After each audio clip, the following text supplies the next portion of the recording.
Thank you, everybody. Just before I start, I think Hanan Ginat wanted to just say a couple of words, the mayor of the Elot region. Hanan?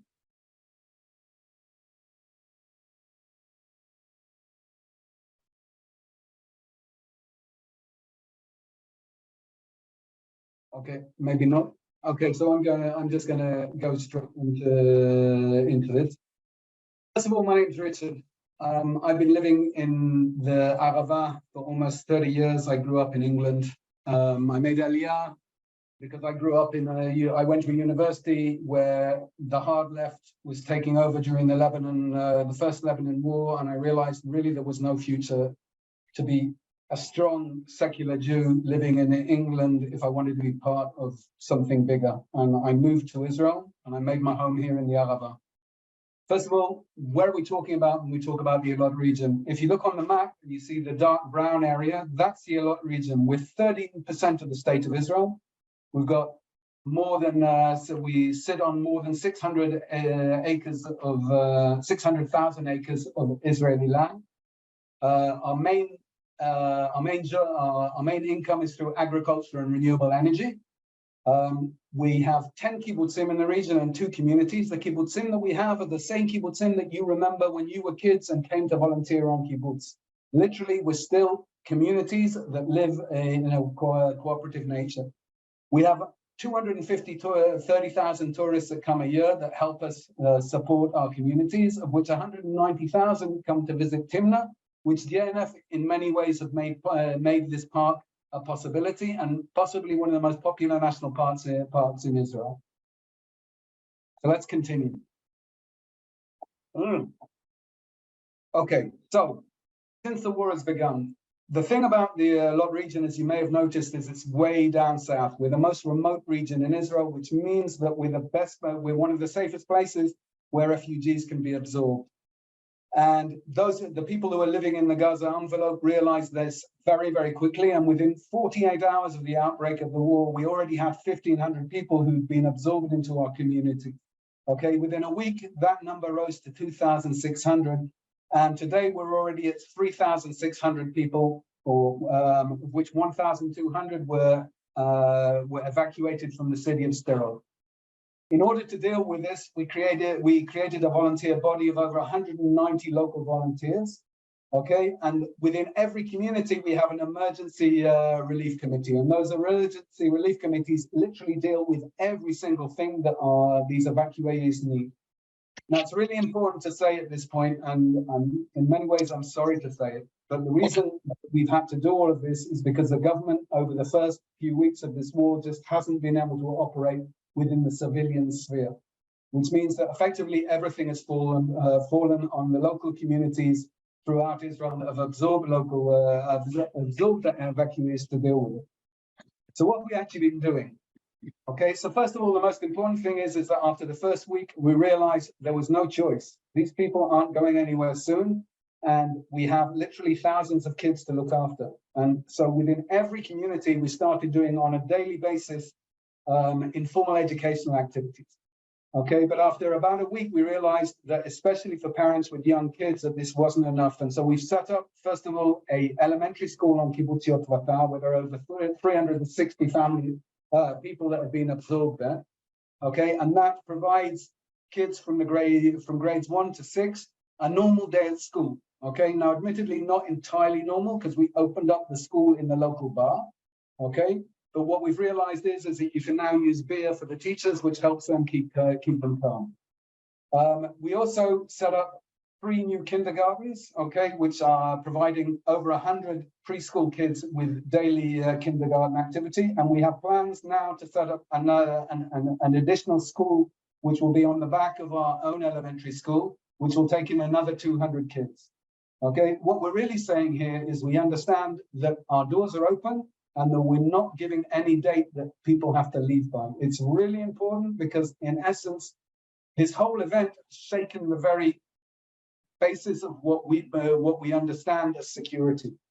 It means that people are not only scared of the military thing, but they're also scared of their own stability. And therefore, one of the most important things that we wanted to do here was to create a feeling that there was stability for these people and that they didn't have to feel that in a few moments they were going to have to get up and move again. Once we'd set up the school stuff, we also realized that whatever happens, we were absorbing. Okay, I need to say this differently. In the region, we have 5,500 people living here. That represents just slightly under 1,400 households. Okay, in terms of the number of people that we've absorbed here, it means that every single household has taken in at least 2 people. Okay, that means that literally that these people who have come from a really traumatic experience are living in our front rooms.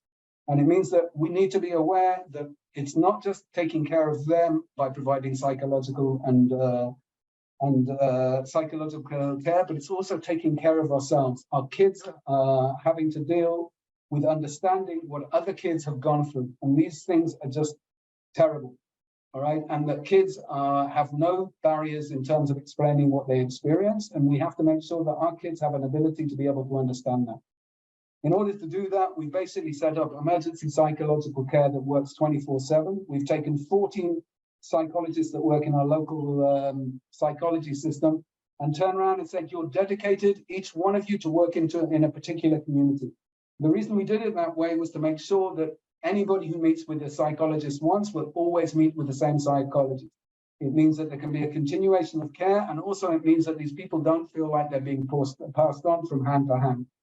The second thing that we were able to do was we received 5 psychiatrists who came from Be'er Yaakov, who are now working within our community, not only for the people who are living in the Eilat region, but also we're providing it for those people from the Eshkol region that are at the moment in hotels in Eilat. Okay, and then on addition to that, we also have social workers that travel from community to community to make sure that everybody is getting the rights that they deserve. One of the biggest issues at the moment is we want to find a way in which we can help these people who literally got nowhere to live to cut through bureaucracy. And therefore, we're using our social workers to make sure that every piece of paper they need to fill in is being filled in together with somebody who's not going to make any mistakes.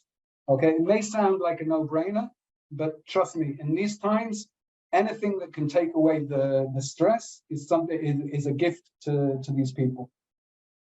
Okay, in the end, we're living here, okay? It's over 23 days since this event started, okay? And when you're living in a community, there has to be more than just school, social workers, and going back to somewhere that isn't your home. And so over this period, we've had we've held concerts in Timna Park by some of the most popular artists in Israel. We have regular open yoga and meditation sessions in all of our communities that are run by our local teachers here. We encourage the families of the evacuees to come and sit in the grass together with us and spend the afternoon to play together, to talk together, and to be part of something bigger and not to be closed in units. We have our own regional logistics center, which means that anybody who needs a board game, anybody who needs diapers, anybody who needs clothes, anybody who wants a new pillow can just come and take whatever they need. The idea is that every time we run out of stuff, we go out and try and raise more and more. And we literally now have thousands of volunteers in each of our communities cooking. Okay, that may sound funny, but in a community like Be'er Yaakov, where we have 300 families who are taking care of 300 evacuees, and there's no communal kitchen, then basically people are just cooking in their homes and then bringing those pots and pans to a makeshift dining room that we've had, and we sit together as a community to eat together. It's remarkable what is happening here. In many ways, what we're looking at is an event that's being managed only by local government and civil society, and yet every need of these people is being provided for. Okay, where does JNF come in? And to be honest with you, there was, on the first week of this thing, we weren't sleeping at night. We weren't sleeping at night because we didn't know how we would deal with this. When you have almost the size of your own community coming as evacuees, and you realize you have to provide them with beds, you have to provide them with food, you have to provide babies with formula. You have to provide them with diapers. It's scary. And JNF was there. Okay, JNF, the moment that we picked up the phone, the question was, what do you want? But how can we help? Within the first 48 hours, we'd already run out of basic medical equipment. That means anything from plasters to Acamol. I literally made one call. It wasn't a question of how much it's going to cost. It was how many kits do you need? Okay, and within 24 hours, we already had medical kits on every single community, and it was all because of your team on the ground. Within the second week, we realized that we were about to go broke. Okay, I can't put it any other way. We were literally putting out 700,000 shekels a week to pay for meals. And we reached out again to the JNF, and the JNF, without even blinking, turned around and said, on us. And they paid out immediately $100,000, which was half the cost of the food that we'd already put out, which meant that we were able to continue.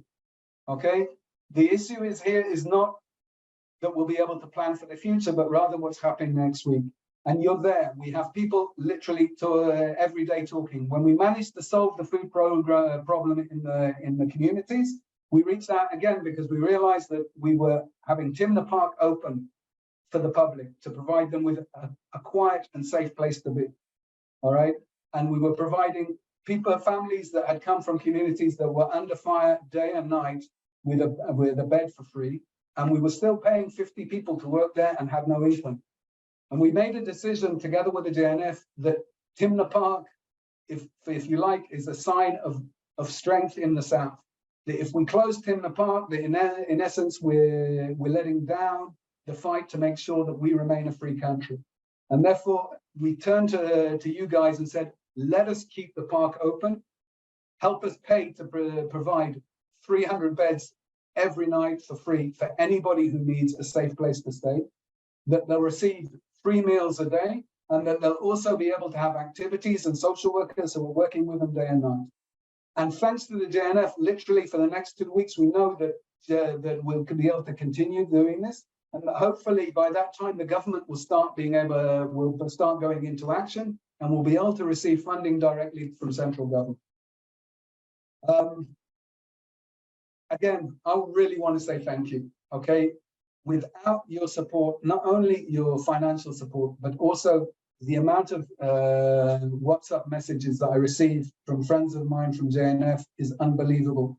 When I get to the end of the day and I feel like all I want to do is just sink into my bed and cry, I receive a message from somebody from the United States asking how I am, worrying about me, worrying about my friends and worrying about my family. And the truth is that everything we're doing here in Hevel Eilot is nothing special.